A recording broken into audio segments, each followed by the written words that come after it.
Bonjour à tous, je suis ravie de vous retrouver pour ce journal un peu spécial. Vous le voyez, nous sommes sortis des studios de TV Vendée pour nous rendre au cœur de la foire des Minets à Challans. Durant 5 jours, l'événement va en effet accueillir des milliers de personnes. Nous allons donc tout au long de ce journal revenir sur cet événement, mais nous allons aussi parler de l'actualité. Et justement, voici les titres de ce vendredi 5 septembre. Les touristes sont encore présents dans le Marais Poitevin. Il faut dire que les 2 labels récemment obtenus attirent. Explication dans ce journal. Le monde agricole était réuni ce vendredi pour les États généraux, un grand rassemblement qui a permis aux professionnels de rappeler le poids du secteur agricole dans le monde économique. Enfin, nous rencontrerons des Vendéens qui sont en train de vivre une folle aventure. Dimanche, ils quitteront le port de Rochefort à bord de l'Hermione, ce navire du XVIIIe siècle reconstruit à l'identique et qui aura demandé 17 ans de travaux. Nous nous trouvons donc à la foire des Minets à Challans. Les portes de cette 61e édition se sont ouvertes ce vendredi après-midi. Les premiers visiteurs sillonnent déjà les allées. Il faut dire que la foire se compose de plusieurs espaces. Il y a évidemment les exposants, mais également un espace emploi, un espace innovation. Vous pourrez également y découvrir les métiers de l'artisanat. Les plus jeunes seront certainement plus attirés par l'espace agricole où des vaches notamment sont présentes. Nous nous y rendrons d'ailleurs dans quelques instants. Et tout au long de ce journal, nous allons donc revenir sur cet événement devenu le rendez-vous incontournable de la rentrée en Vendée. Mais nous allons d'abord parler de cette belle avancée dans le monde médical et qui concerne notre région. Un cœur artificiel a été implanté sur un patient. L'opération s'est déroulée dans le plus grand secret il y a 3 semaines à Nantes. Précisons que ce système est fait de tissus d'animaux et qui évite de donner aux malades des anticoagulants pour empêcher la formation de caillots. On poursuit dans le Marais Poitevin. Vous le savez peut-être, le site a récupéré son label Parc naturel régional. Il est aussi grand site de France. Ces 2 distinctions, évidemment, attirent les touristes, comme a pu le constater Carl Laboureux. Dans le Marais Poitevin, l'arrière-saison va-t-elle être aussi satisfaisante que juillet et août? Le soleil de cette première semaine de septembre est en tout cas encourageant, mais il y a aussi l'effet label. De nouveau reconnu parc naturel régional depuis quelques mois, le Marais Poitevin refait parler de lui auprès de ses visiteurs. Ils ont vu à la télévision, il y a eu des reportages, c'était très médiatisé. Certains m'en ont parlé, j'ai pas eu besoin.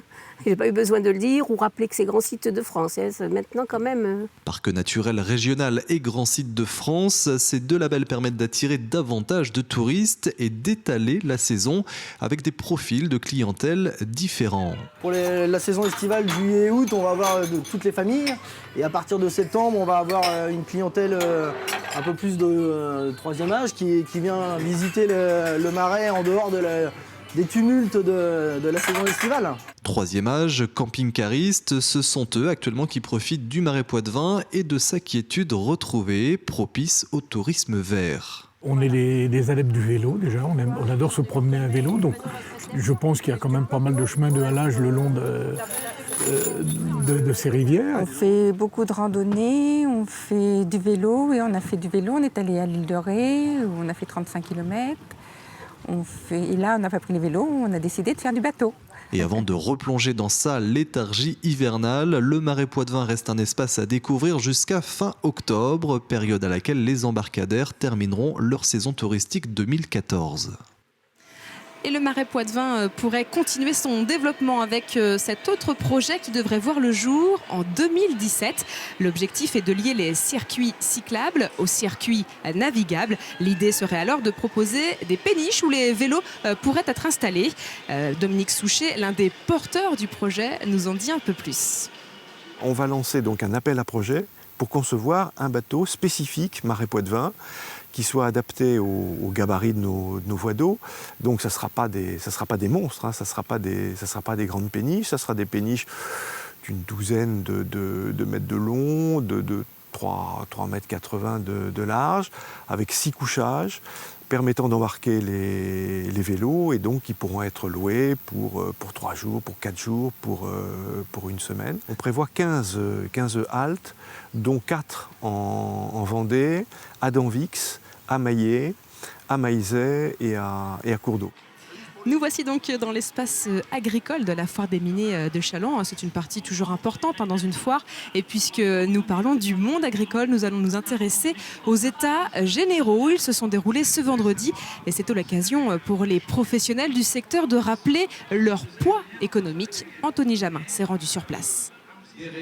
Renouvellement des générations, gestion du foncier et de l'eau, économie, filière, emploi, 3 thématiques que les membres de la Confédération Générale Agricole souhaitaient développer auprès des maires et conseillers généraux du département. Objectif, faire prendre conscience aux élus et collectivités du poids économique de l'agriculture à travers ce film intitulé « 85 bonnes raisons d'aimer l'agriculture vendéenne ». Pourquoi aujourd'hui? C'est que derrière, c'est l'ensemble des organisations professionnelles de Vendée qui sont d'accord sur un projet commun avec une agriculture qui sert de développement. Et aujourd'hui, on se dit, dans la morosité où est l'État, il faut trouver des solutions.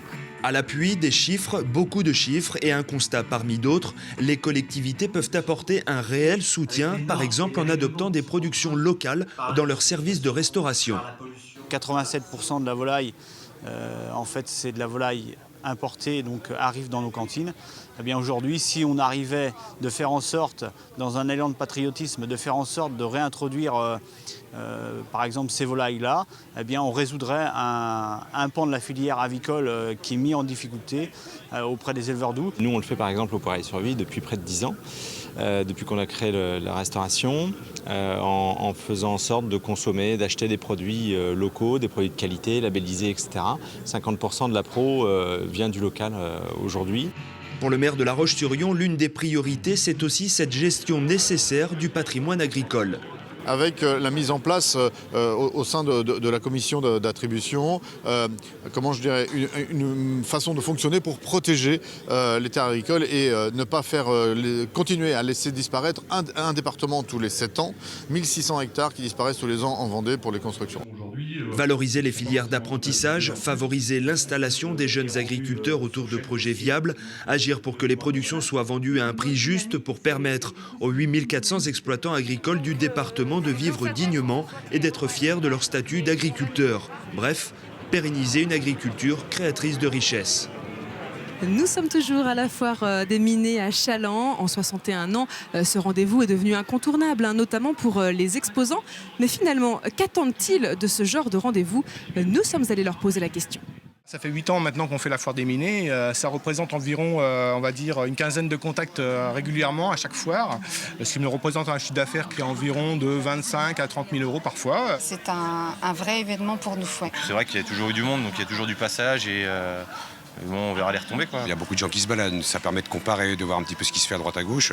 C'est une publicité énorme pour Challans. Nous, on habite à Challans, les gens nous connaissent ici, c'est là qu'ils veulent nous trouver, quoi.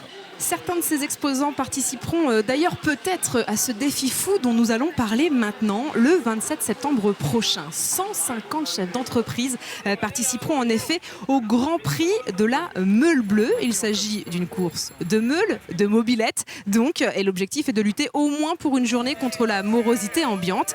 Et ce jeudi soir, les participants se sont d'ailleurs retrouvés pour une réunion d'information à la CCI de La Roche-sur-Yon, l'occasion d'entendre certains d'entre eux.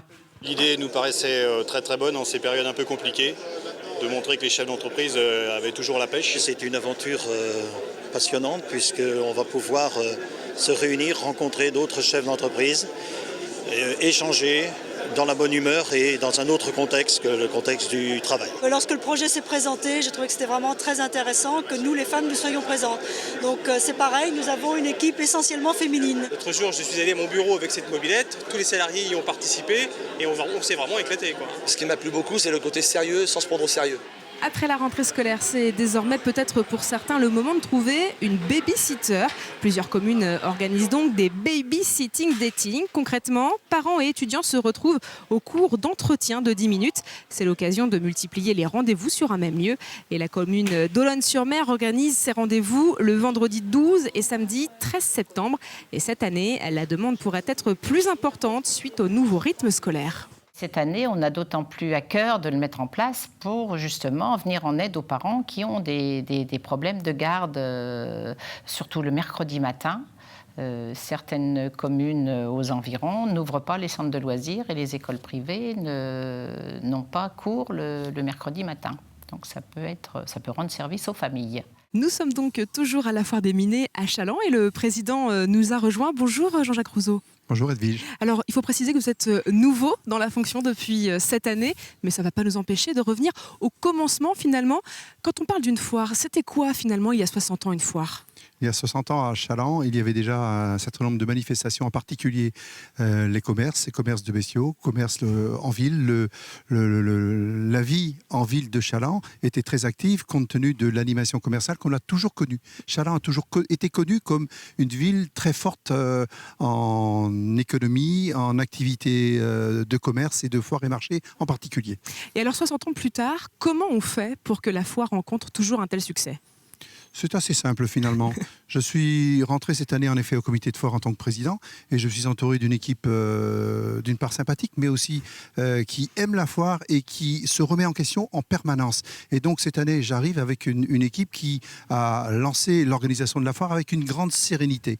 Ça se passe évidemment assez simplement aussi parce que la foire est dynamique et elle permet de faire du commerce et elle a une base agricole assez forte qui fait qu'on a un nombre de visiteurs importants qui permettent aux commerçants de réaliser leur activité et finalement de faire en sorte que tout le monde trouve son compte. Et puis vous le disiez, finalement le monde agricole, ça attire toujours. Alors dernière chose, la Bretagne est à l'honneur, vous faites voyager les visiteurs cette année. Alors pourquoi la Bretagne ?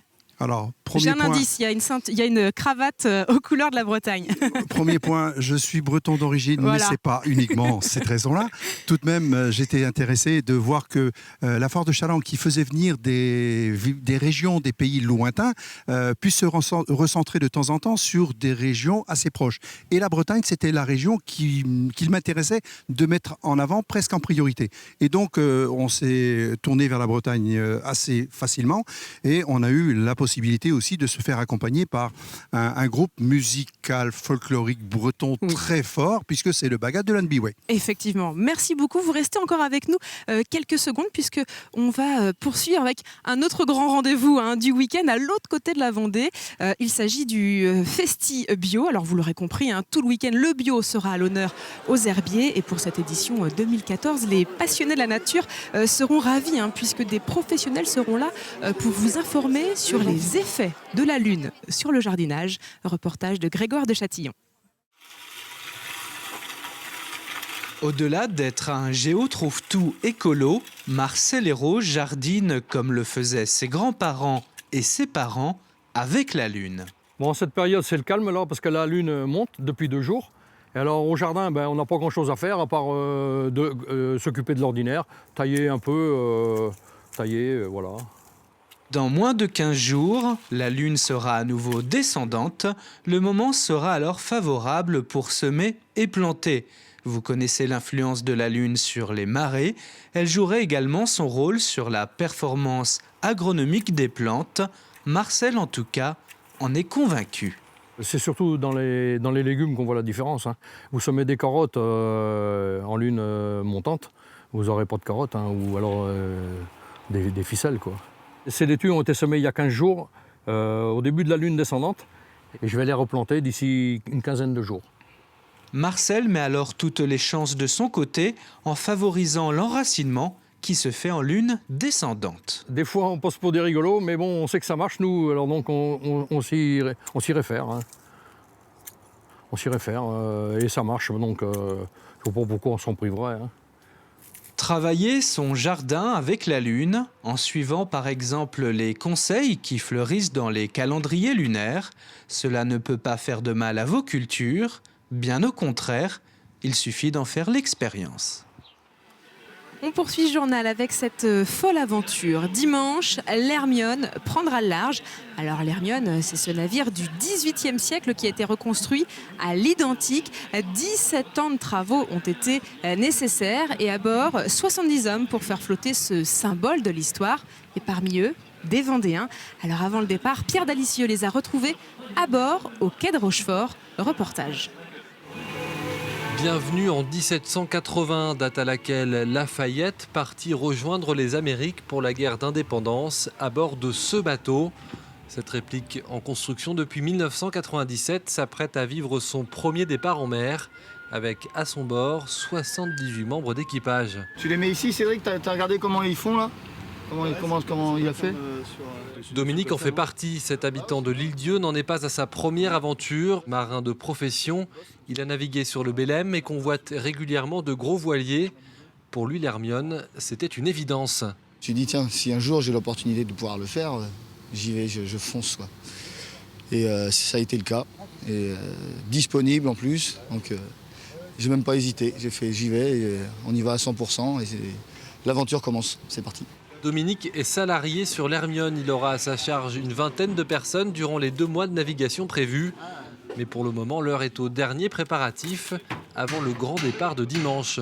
C'est lourd là? C'est comme on dit, un bordel organisé. Hein. C'est le sprint final. Donc forcément, c'est toujours un peu la pagaille.